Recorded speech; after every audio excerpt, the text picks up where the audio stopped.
tempo de serviço e contrato a tempo parcial.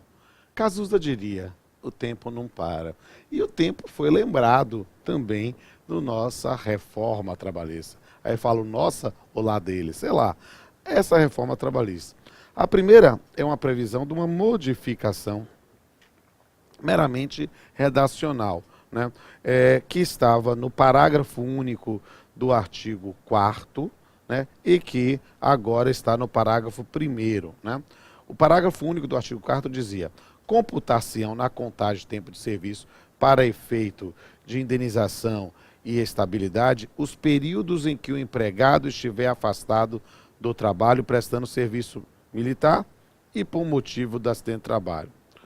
O parágrafo primeiro mantém essa mesma redação, apenas fazendo pequenas modificações tópicas sobre contagem no tempo de serviço, né? Por empregado que estiver afastado do trabalho, serviço militar e motivo de acidente de trabalho.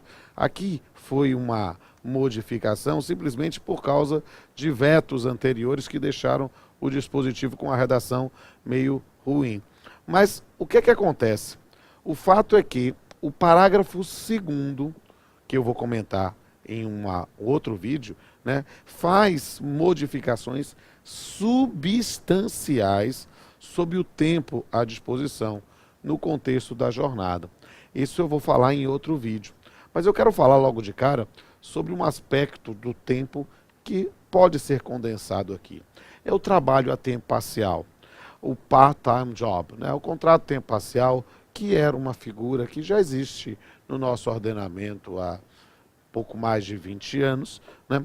Como previsão legal específica, foi ainda no governo Fernando Henrique Cardoso, né? Mas que houve uma modificação, né? Aqui é evidente, né? Até na sua própria definição. Porque tradicionalmente o trabalho em regime de tempo parcial era aquele que não excedia 25 horas semanais, com possibilidade, né, de pagamento proporcional à jornada em relação aos outros trabalhadores que cumpriam jornada integral. E sempre com a preocupação de que para empregados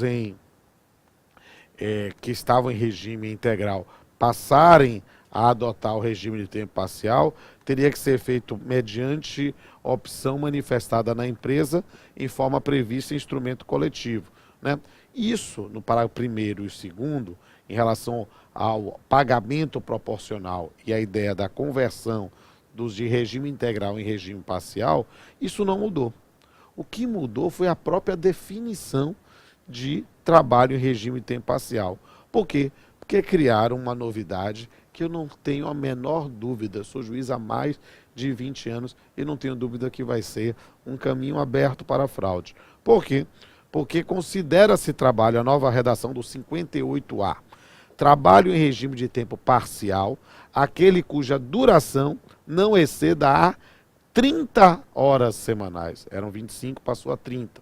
Sem a possibilidade de horas suplementares semanais, ou ainda aquele cuja duração não exceda a 26 horas semanais, com a possibilidade de acréscimo de até 6 horas semanais, o que vai gerar, na conta simples, um contrato a tempo parcial de 32 horas, quase bem perto das 44. Note que ele inovou o sistema ao admitir a possibilidade de horas extraordinárias num contrato a tempo parcial, o que era vedado expressamente pela antiga redação do parágrafo 4º do artigo 59 da CLT, que foi revogado, né? E aí ele trouxe uma disciplina específica. Disse que, nesse caso, portanto, agora a jornada a tempo parcial é até 30 horas, se recebe proporcional, ou pode ser 26 horas com 6 horas suplementares. Imaginando numa jornada de segunda a sexta, é 1 hora a mais por dia, não é mesmo? E aí, neste caso, essas horas suplementares, dessas 26 que alcançam 32, né, têm de ser pagas com 50%, como é a previsão constitucional. Isso está agora no parágrafo 3º do novo artigo 58A. E o que é que nós temos sobre a quantificação. O que fala o parágrafo 4º desse novo 58A.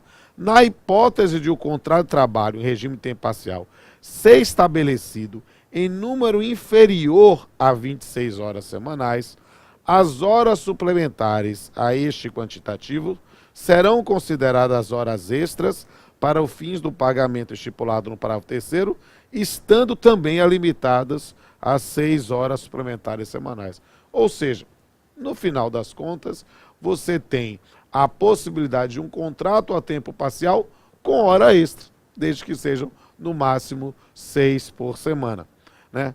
Aí o que acontece? É contrato de jornada a tempo parcial com possibilidade de hora extra, mas também com possibilidade de compensação. O parágrafo 5º fala o seguinte: as horas suplementares da jornada de trabalho normal poderão ser compensadas diretamente até a semana imediatamente posterior à da sua execução, devendo ser feita a sua quitação na folha de pagamento do mês subsequente, caso não sejam compensadas. Ou seja, já temos aqui, e aqui é interessante, não é mesmo? Porque nós temos um acordo de compensação tácito. Sempre tudo aquilo que o TST dizia que não podia, agora pode.